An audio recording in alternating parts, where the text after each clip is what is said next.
your moms, because Zach Wilson's going to have a lot of spare time on his hands now that he's been relegated to a backup. But rejoice, Jets fans. After having one of the worst passing games in the league last season, you bring in Aaron Rodgers to help that tenfold. So let's go ahead and discuss. And what's crack-a-lackin' is your boy Broshmo, just in case they did not know so. Go ahead, become bro and subscribe. Leave this video a thumbs up if you enjoy the content as always. Let me know what you think in the comment section below. Let's have that nice, beautiful football discourses. Today we're talking about the Jets, Jets. Oh, I'm a Dolphins fan. I hate saying it, but I'm going to give you my unbiased, objective, well, I guess it'd be subjective, opinion on the coaching staff, the scheme, and the roster. I'll be fair, don't worry, Jets fans, because stick with me to the end, and you're going to see my prediction for y'all in 2023. So without further ado, let's go ahead and get into this sucker, starting with the coaching staff. Robert Saleh has done a fabulous job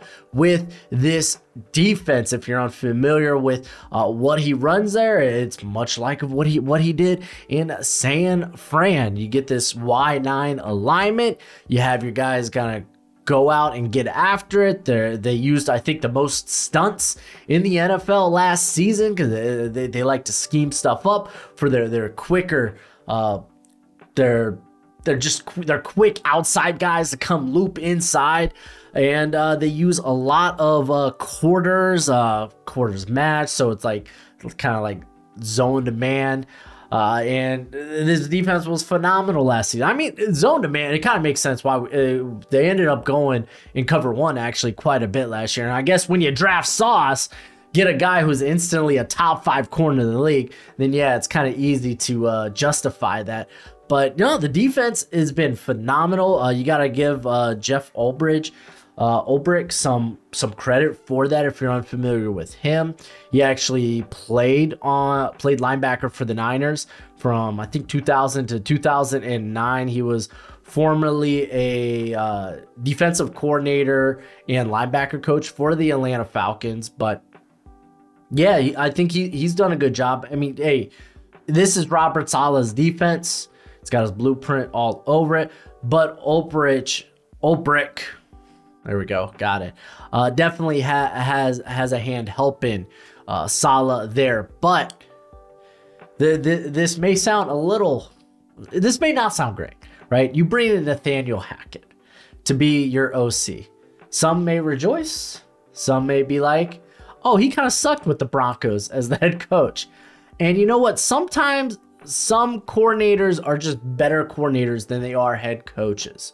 You know, and that might be the truth with Nathaniel Hackett. He has shown some success, I would say quite a bit of success as an OC in the NFL. Granted, he had Aaron Rodgers as his quarterback, but he gets Aaron Rodgers here once again. They're going to be running this wide zone, influenced, yeah, a little bit by Kyle Shanahan, but I mean, he learned this under Matt LaFleur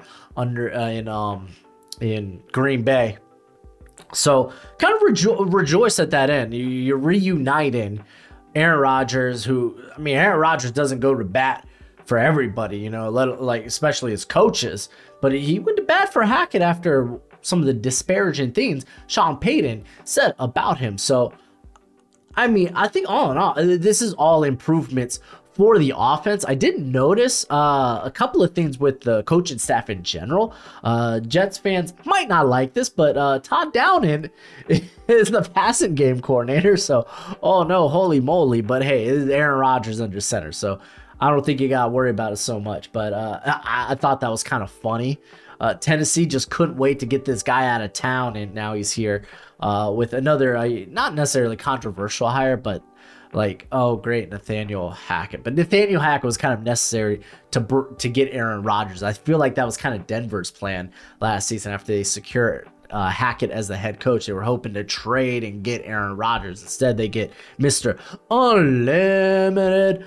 Some of the other interesting cats on this coaching staff, they have Ricky Manning Jr. as a defensive assistant. If you don't remember him, played with the Panthers and the Bears for a little bit as a DB. So I was like, oh, that's kind of dope. That's kind of cool seeing him having a coaching role.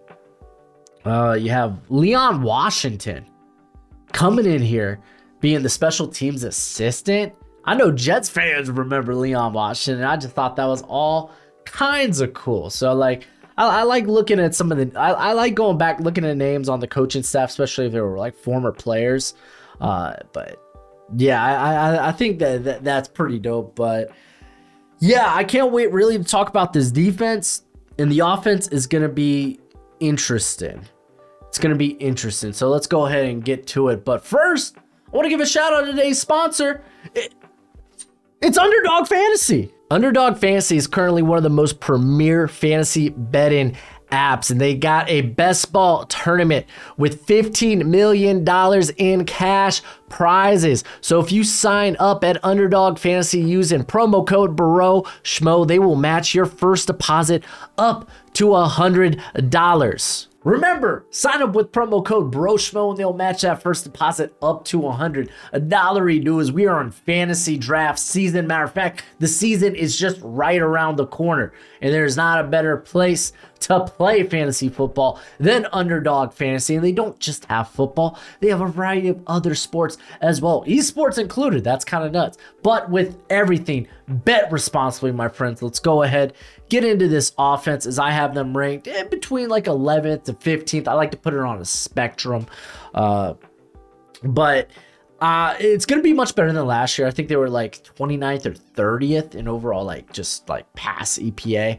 But yeah, they're going to be much better now. You have Aaron Rodgers here running the ship. You have an established quarterback, still a top 10 quarterback in my opinion in the league. Some people want to be like, oh, he's washed. Last season was just a big turd, a big dud. And you could argue, yeah, by Rodgers standards, it probably was, but he wasn't that bad. He was still one of the better quarterbacks in the league. And remember, we are just a year removed from him being an MVP.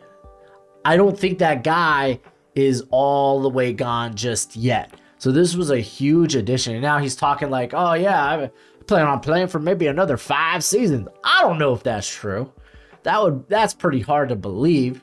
I don't know if he's got like the Tom Brady fountain of youth feeding on virgin's blood, where he could just stick in the league till he's like, what, 46, 47. But I mean, Rodgers did some weird stuff.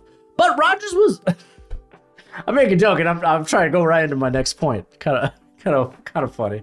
But Rodgers was actually pretty solid last season. Like if we're going back and looking, the turnover worthy plays, at least by his standard, they weren't up too much. And to be fair, he kind of fell on the unlucky spectrum when it came to turnover worthy plays that turned into interceptions. So it was a bit higher than it would be usually. But even then, he only threw 12 picks in 17 games. I don't think that's terrible. He is still a very good decision maker through all levels of the field. Adjusted completion rate of 75.8%. Adjusted completion percentage basically takes out throwaways, spikes, drops by the receivers. And I mean, looking at his passing depth, like I thought he was still really effective on the short to intermediate parts of the field. Downfield, yeah, that's where some of the turnover worthy stuff kind of creeped in. Kirby Joseph played a big role in that. But nah, Aaron Rodgers is going to come in and he's going to help stabilize his offense. Like they couldn't really lean into the run because people are stacking the box because they have no faith in guys like Zach Wilson or Mike White last year. I think even at one point they had to play who was their other quarterback? Oh no, the name's escaping me. Oh, it was like something Street. I don't know. He felt more like a Wildcat quarterback than an actual like NFL QB. Like regardless, you're in a better position now with Rodgers.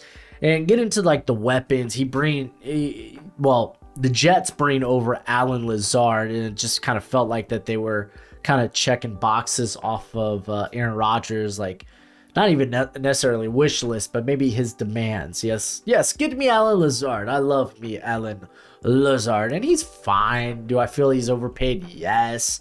But I mean, if he ends up being like the third best wide receiver on this roster, which I think that there's a chance. I don't know.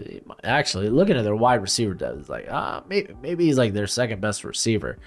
But maybe, I don't know, maybe Corey Davis steps up. He was a bit unhealthy last season, but Corey Davis just screams possession guy, which is fine. The big body target is what it is. But Garrett Wilson's obviously the wide receiver one. Had a phenomenal year last year where he had over 1,100 yards.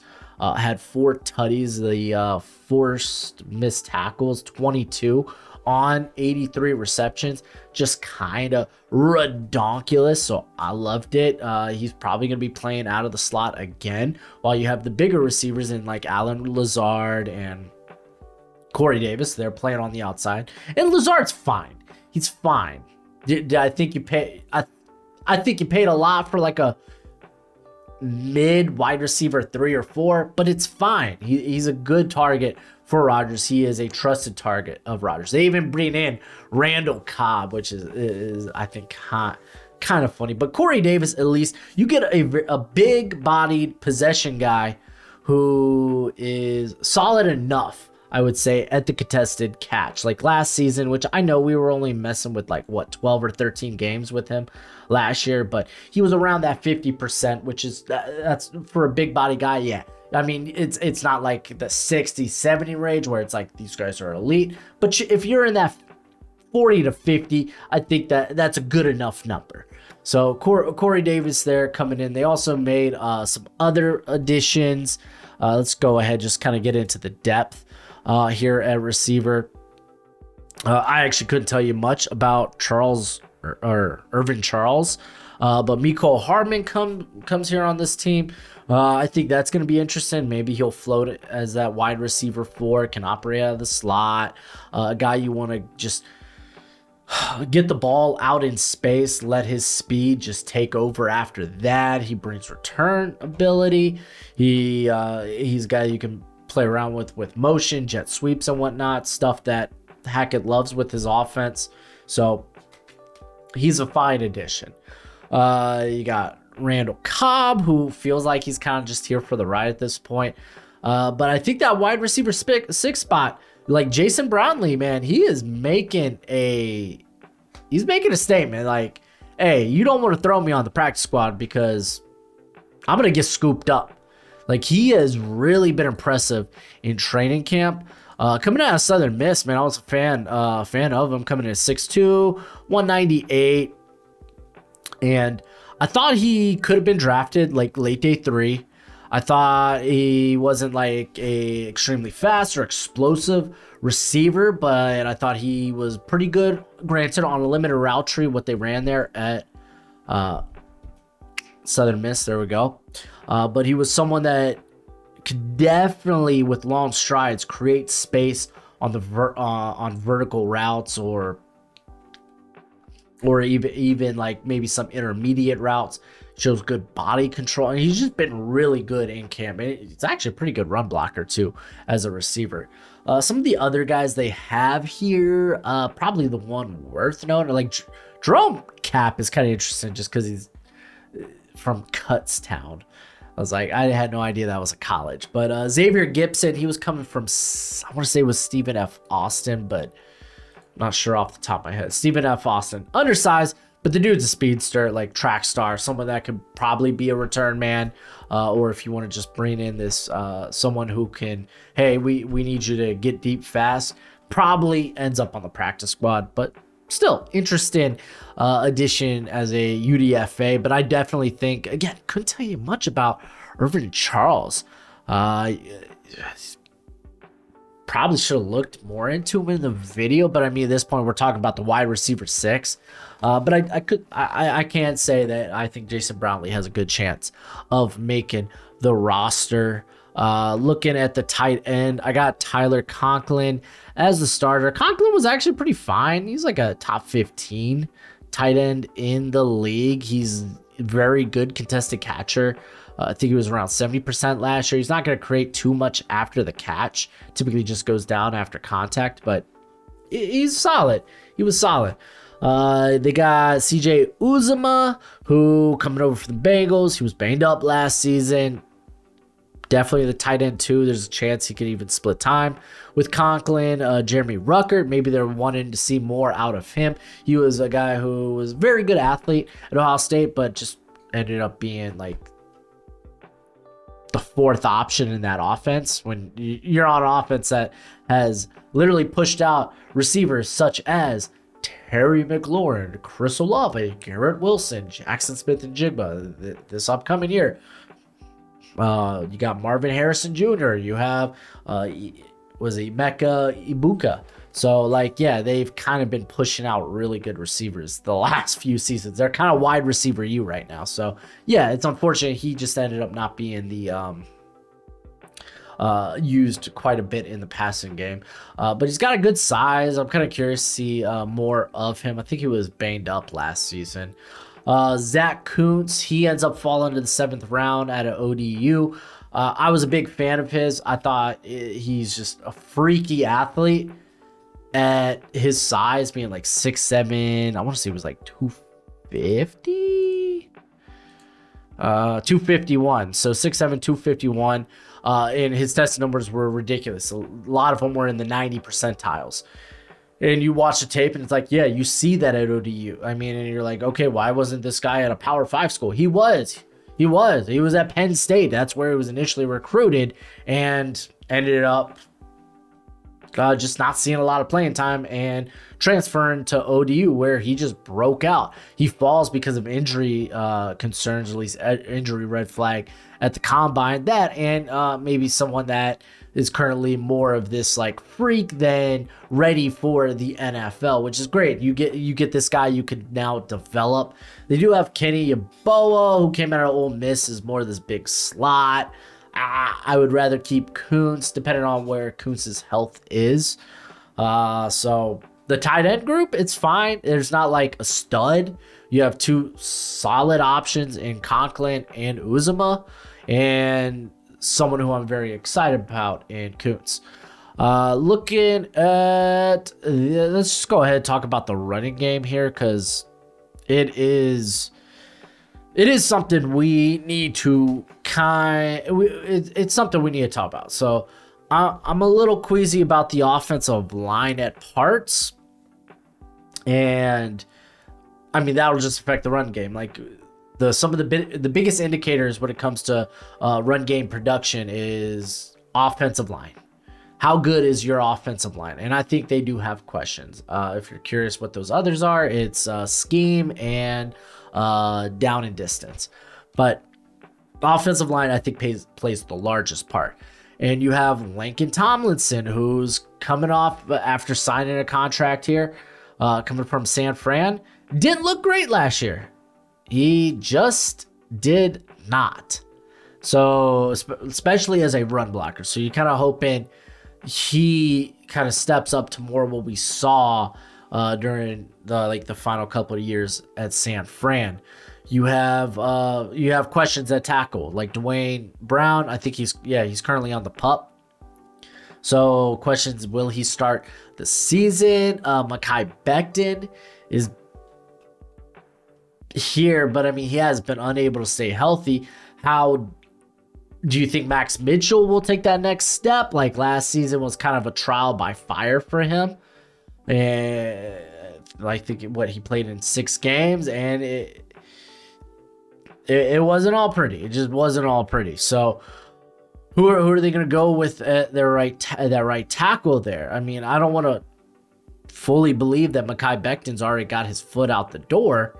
So I don't know, man. It's going to be interesting. I have Dwayne Brown. Brown's, I think he's the most proven guy. He is someone you almost don't really have to worry about, at least as a pass protector at this stage in his career. Like, he's fine. He is old, but he's fine. And I think I give the nod maybe to Max Mitchell, because Mekhi Becton, again, with the injury, there's been other things there between him and the coaching staff. So I'm just unsure of what his place will be, especially him coming into a contract year. Elijah Vera Tucker is the best player on this line, and we don't really need to say much about that. I mean, if they want to kick him to tackle, I think that's fine. I think it's fine. Connor McGovern will be the center here once again. He will. Joe Tippmann's kind of waiting in the wing here. They drafted him in the 2nd round, which here, let's just move to the depth of this. But Tippmann, it was kind of like a no-brainer why they probably drafted a cat like this. Like, he's a little tall, but the dude moves exceptionally well. He's one of the most athletic interior players in this class, which made me think, I was like, oh man, because he's like 6'7" playing center. And it's like, you don't exactly want a 6'7" guy, even like if you wonder like, oh, maybe he's more of a guard. Like 6'7" at guard's huge. Andreas Pete, he ain't good. He's suboptimal. I don't want to take stray shots out here on guys on other rosters. But I've never been the biggest fan of him personally. But yet he keeps getting paid. But it's weird. You don't think that will work. So I was like, maybe this guy can cut it at tackle. Like, he's a good enough athlete. But I think they probably will center. He will play center there for him. Again, this is a blocking scheme that loves to get their interior players moving. And if they can pull, then golly gee, they'll love it. I don't know if he plays much this year, though, because he is a bit unpolished in some regards. Especially like he started back-to-back years for Wisconsin. I wanted to say Wisconsin so bad, but you kind of saw the like, okay, there's some times where he just gets stuck with wide hands, turns into a hold, and you would see those early in the season, which was kind of weird. He was more fine-tuned later in the year. Looking at the depth, Wes Schweitzer is. You just don't want him to start, but he's fine. I think fine enough. They got Billy Turner up in here as a potential tackle depth. I'd rather kick Elijah Vera Tucker out at tackle and have either Tippmann or Schweitzer play guard. I'd rather do that. I mean, like, honestly, like, Turner, I don't want to like rag on Turner so much. Like, I want to say he is at least developed into a fine backup at this point. Oh, when was the last time I watched Billy Turner? He was with the Packers last year, correct? Yeah, he was with the Packers. You know what? He wasn't like all that bad. Yeah, maybe I'm ragging on him too much. He had some really bad games last year as a starter, though. Like, okay, he's fine depth. But what else we got here? Carter Warren, don't see him starting early. He kind of ends up probably being this like swing tackle. At least probably early in his career, a guy that needs to get more refined. Like, the length is fine. I think he's got good explosiveness coming out of Pittsburgh, but does need to develop. Adam Pankey, faintly want to say he played at Tennessee, but honestly, I couldn't tell you off the top of my head, which normally isn't a good thing. But like, all in all, like, that's kind of where the depth is. Like, you gotta imagine Warren makes this squad, but who is he making it over? Maybe Pankey, but it kind of leaves you light on the edge talent there. So I don't know, it'd be interesting. But again, looking with the stars, you got questions, and that is gonna affect the run game mightily, as you have Breece Hall coming back from injury. They just signed Dalvin Cook last week, which I love that. Like, Dalvin Cook, this is perfect offense for him. And I mean, it's not far off from what he was running there in Minnesota. So he gets to come out here and kind of be that balance for Breece Hall, who's coming off an ACL injury. And I mean, fun fact, Dalvin Cook, he always starts the year much better than he finishes it. Like, if we're going to look at his final 8 games last year, he honestly wasn't all too impressive. Like, final 8 games, he had 124 carries, 44 yards. That came out to 3.5 yards per carry. He only had 16 forced missed tackles, which is only 2 forced missed tackles a game, and was only averaging about 55 yards carry, or 55 yards per game. So it's like, yeah, you know what? Yeah, he kind of slows down at the end of the year. So having this nice combo here, which we haven't even talked about, Michael Carter, who is just a very good scat back. Just get the ball in his hands and let him work. Let me work. They still got Zonovan Knight here. I feel like Israel Abanikanda probably makes this roster. It's Izzy. So like, I don't know if you I don't want to say you put him on the practice squad. Like, they drafted him in the 5th? Yeah, the 5th. That's actually where I had him going. Because, like, I kind of felt like he was just this home run shot.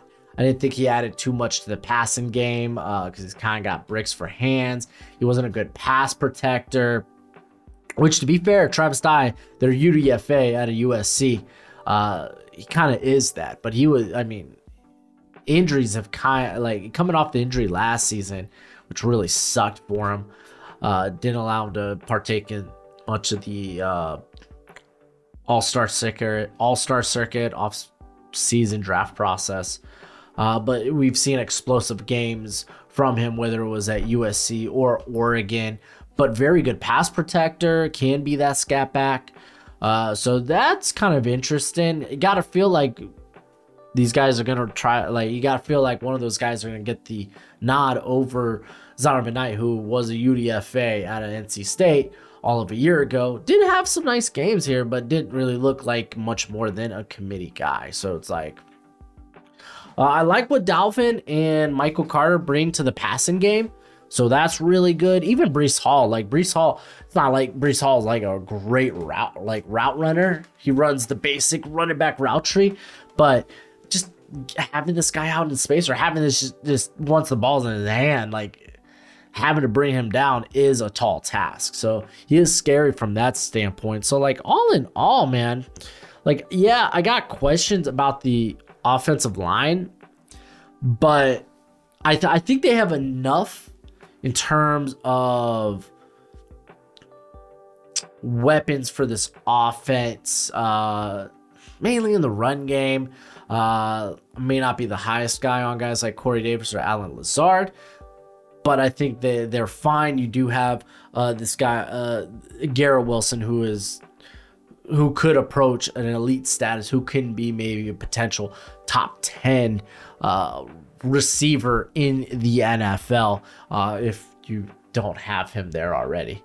But yeah, I feel like this, a lot of people will be like, oh, it could be a top 10 offense. I want to kind of like reel back on that, especially with Aaron not playing like the MVP the year prior. So it's like, okay, is he starting to slow down a bit? I don't know. Let's wait. Let's see. I think this is a fair ranking for them. Let's go ahead and move to this defense. They're top 5. I mean, this is a really good defense. They're an exceptionally good defense. They have depth galore on this defensive line. So let's go ahead and get into it. I have the starters as Carl Lawson. If he can stay healthy, hopefully, you know, he was pretty productive for him last season in all of he played 17 games, all 17. So that's nice to see. 49 pressures, 8 sacks. Not really playing to, I would say, the contract he signed, but still, it's fine enough. He's kind of this power rusher, and they definitely looked like they wanted to get some more speed off the edge, or someone that could just buzz off the edge with that speed. That's why they end up drafting Will McDonald. But I have John Franklin Myers, who's coming in here at like 300 pounds, but mainly played edge for them, but can kick inside. And when he does, he's exceptionally solid at that role as well. 51 pressures and 7 sacks. Michael Clemens. Let's just go ahead and get into the depth here. Michael Clemens last season, he had where you at? There we go. 13 pressures, 3 sacks is only on 164, or excuse me, 145 pass rushing snaps. So he's very, very effective that way. So that dude just looked really good in limited time, and he was a phenomenal run stuffer. Jermaine Johnson wasn't nearly as effective. Did have similar he had similar numbers. He had the 3 sacks, he had the 14 pressure, so he had a pressure on Clemens.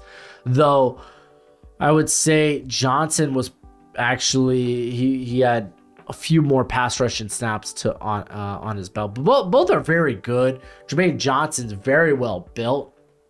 He might not necessarily be like the most bendy or like most explosive guy, but he's got a good step. He's jacked to the gill and can hold in that run game, so that's fine. They bring in Will McDonald to kind of fly off the edge here. He is literally like, hey, we'll throw you in this, like, we'll throw you like at 9 tech and just like go and get after it, or we'll have you come in on a stunt where you just buzz between the guard and the tackle, or the guard and the center, and just get to the quarterback. I mean, that was kind of Bryce Huff's role last season, and he was exceptionally effective in that role. 36 pressures, excuse me, and 4 sacks.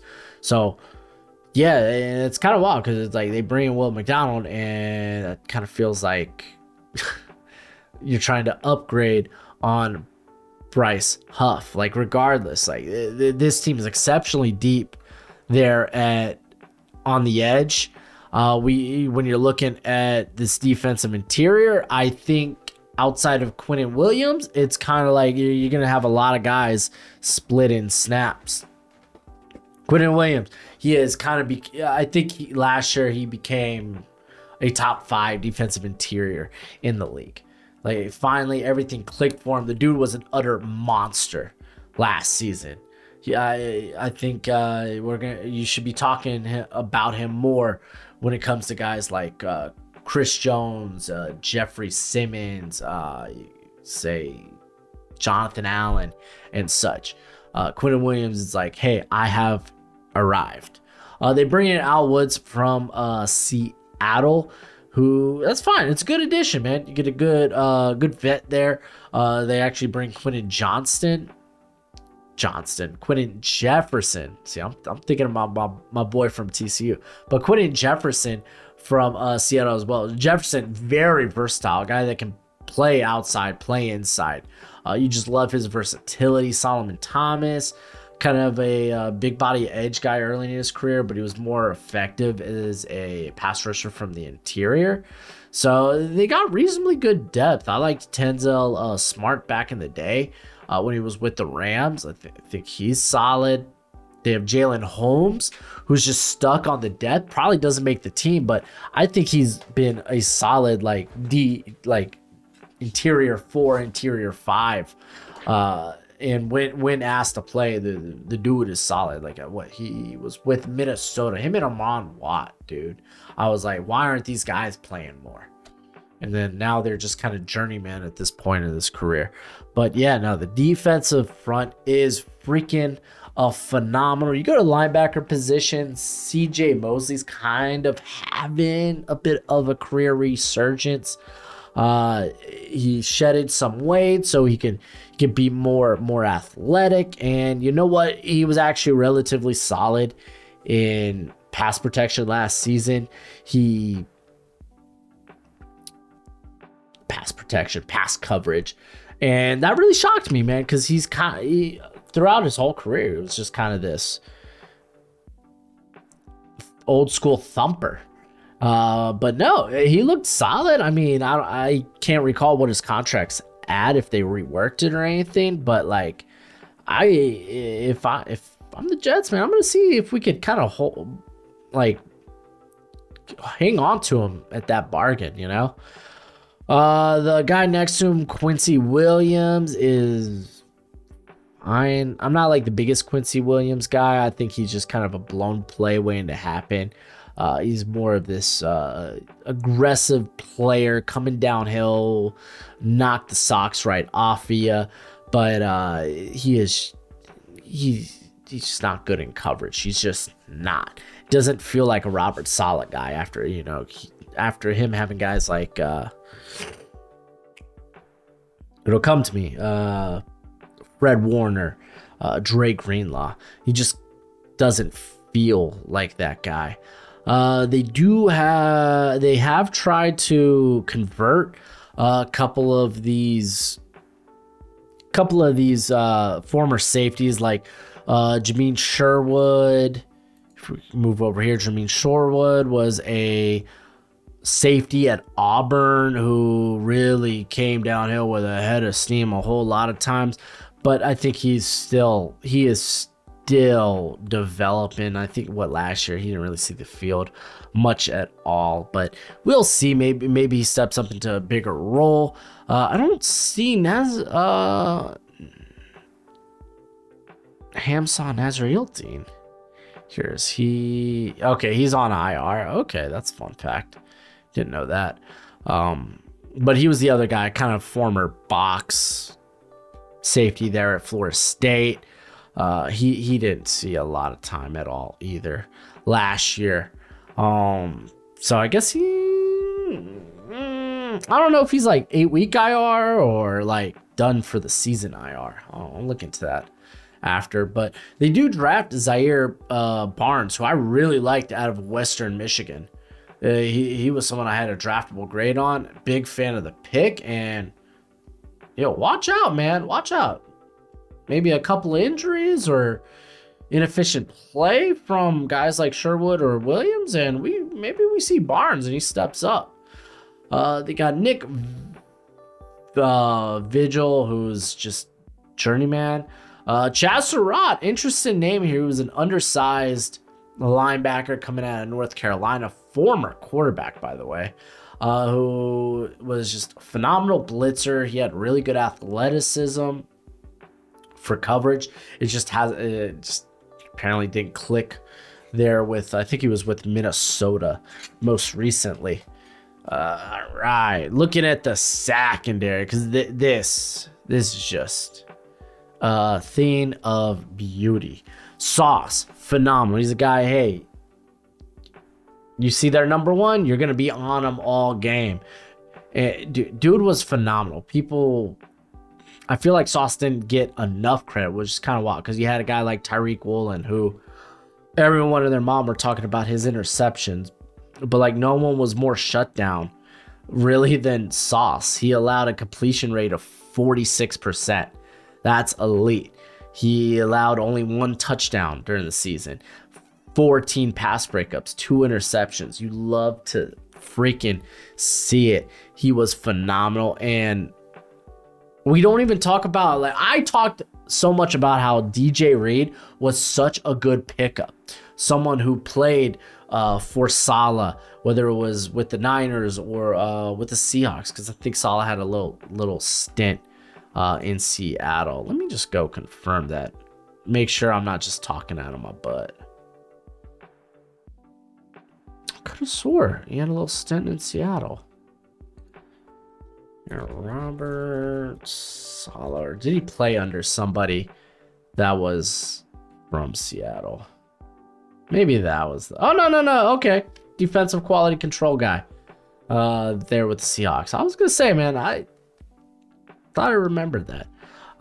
But a guy like DJ Reed, who, like, when he was with the Niners, when Saleh was there, like, you know what? This cat can play. And he was playing wherever he went. So he comes in here and he is a phenomenal number 2. Like, this was one of the best cornerback duos in football. Last season, he had 10 pass breakups and interception. He only allowed a 56% completion rate. It was just phenomenal. And you could even move to the slot with Michael Carter, the second, who was very solid. Like, in the slot, you're going to give up a high completion rate. So you look at that 71%, you're like, oh, that's pretty ugly. It's like you're playing the slot. There's going to be a lot of easy plays for slot receivers. But 6 pass breakups, 2 interceptions, only allowed 1 tutty. Like, these corners were mamma mia really good. You look at the depth. I was a big fan of Bryce Hall. I think this is a good defense for him. And it's just a shame that he is stuck behind literal greatness. So I think maybe he ends up getting another opportunity to start somewhere else. But at this point, he has really good depth. Looking at the other guys, like I like Jimmy Moreland, but he's more of a slot. They got Jarek Bernard Converse, who I really liked, coming at LSU, formerly of Oklahoma State. And just, I guess he fell because of medicals potentially, but yeah, he's here and don't know how long he's out for. I think they right now currently have him as week 4, where when he can come back. But again, that's kind of up in the air. So it'll be interesting to see what type of role he will play with this squad. Justin Haiti, more of a special teamer here. Trying to look any other guys. Nehemiah Shelton out of, I think it was San Jose State. He's really just length. Looking at the safety group. Unfortunately, they had the big hit of Chuck Clark, who they traded for at a very good price. You know you were going to get a really good safety there. I say really, really good. Like Clark he's an above average guy. Goes in, hits hard, does his job exceptionally well. Sucks. He's missing the season. That's just terrible. It's a darn shame. Currently, they have Tony Adams. I believe he was out of Illinois. And low-key, I really actually kind of liked him. Yeah, coming out of Illinois. Let me actually pull up my... I'm going to pull up my old my eval on him out of from 2022. All right, here it is. All right, 2022. We're going to go to this cornerback group. Was he listed at corner? Yeah. Here it is. Okay, so I got him. He is... Looks like I had him as corner 52. And I put position change as a potential red flag. So going from probably corner to more than likely safety. Let's read the eval. Has been moved all around his career with Illinois, just settled at corner this year, had an impressive season, like how physical he can be and his ability to make a play on the ball at the catch point. He can get crossed up by shiftier receivers, found himself, and this is me talking about him as a corner, found himself stumbling a few times in the Virginia game with one going for a TD, the other being a would-be TD if it was snagged by Jelani Woods of all guys. As a tackler, he does a very good job squaring up and securing the tackle. However, he is tackling behind. However, if he is tackling from behind, he slides off fairly easy. So, and he was coming in at that time in terms of his body type. We had 5'11", 203. And they're listing him as a deep safety, which I think is pretty interesting. But I mean, in this type of scheme where you're playing quarters, I feel like it's a little irrelevant, or quarters match. Jordan Whitehead is there. He's a very solid corner in his own right. I said corner safety. You gotta imagine Adrian Amos probably gets the start though, so it'll be interesting. I know Amos is coming off a really bad season. However, prior to that, he was solid. Like, I don't want to imagine that, like, his career, like he just everything goes downhill just like that. So I'm expecting him to rebound. Aston Davis, I really liked him coming out of, I think it was Cal, because the dude just could fly around the field. Just hasn't been good in the NFL, unfortunately. Trey Dean could be a guy that makes the roster here more as a box safety. But like all in all, like you look at the starters here, even if Tony Adams does start, which I'm not gonna lie, dude, I'd be excited. I'd be super curious, but I think Adrian Amos ends up being the starter, really. But the defense, man, deep defensive line. You have one of the best corner tandems in the league. You have a rejuvenated CJ Mosley. Like, yeah, no, the squad, they ain't half bad. Didn't even mention that Fedi Odenigbo, who I really like as a rotation edge, ends up on IR. That kind of just sucks. That really does. But yeah, all in all, very good squad. Let's go ahead, get to what you came here for, and let's talk about my prediction for the New York Jets in 2023, as I got them going 11-6. I believe their current, let's pull it up here. Their current win total projection, Vegas betting odds, is 9.5, and I feel like I'd have to go over that. Just how I personally feel like I would go over that. I think they have the 7th toughest schedule according to my projections. However, that's actually, when you compare it to the other teams in their division, it's the easiest strength of schedule, as the Dolphins have I think the toughest, Patriots have the 2nd toughest in all the NFL, and then the Bills are 4th, and then you get the Jets here at 7, which is kind of wild. So they technically potentially have the easiest schedule of any team in their division. But no, I think this is going to be a good year. I think this is Aaron Rodgers' revenge season, and let's go ahead, just get to the game by game. As they open with the Bills, but they get that at home. I know how the Bills opened last year, where they were just hot fire, but they were facing the Rams team that ended up being just awful. I got them beat in Dallas. I do have the division split 3-3. I got New England winning this one in the MetLife, so that's kind of interesting. But I do have them splitting the division 3-3. I feel like that's probably about fair. Kansas City, always going to be a tough game. So to be fair, I have them doing very well to open the season, beating the Broncos in Denver and Mile High. The Nathaniel Hackett revenge game, I suppose. And it's not just revenge over Denver, but revenge over Sean Payton. Then I actually have y'all beating the Eagles going into the bye, so I got y'all doing hella good. But I do have y'all losing to the... Honestly, this one I probably should have gone with the Jets. Jets coming out of a bye. Technically, it's at home against the Giants. And I do think the Jets are a better team. But, I mean, sometimes you have those sneak losses. To be fair, I feel like I maybe gave them a few wins here that probably could be losses. You can make an argument for Dallas. You can make an argument for Philadelphia.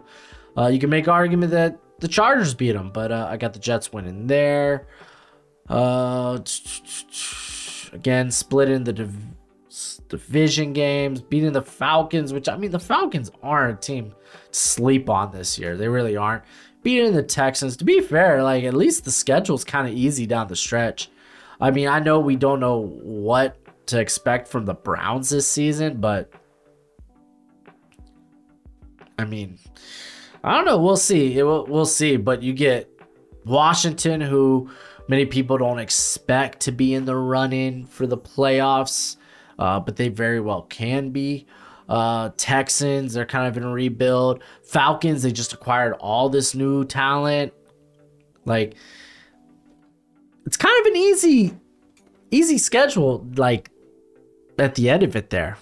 So I feel like 11-6 is fine. I mean, I think you could make a case the ceiling on this team could be 12 wins. I have a hard time believing that they're going to finish under that 9.5. But it's always possible with injuries and such, or maybe Aaron Rodgers is washed. Maybe he just continues going downhill, but I really don't think that's the case. I really don't. But let me know what you think in the comment section below. That's it for the video. I did my best, Jets fans, to give an unbiased review of your team and give fair assessments. But as always, it's just my opinion. Is that a right opinion? Is it a wrong opinion? No, it's just my opinion. I just try to give you what I got from my assessments, from my evaluations. Go ahead, do your own research and come to your own conclusions. And let's have that nice, beautiful football discourse in the comment section below. But until next time, you be easy, my friends. Later.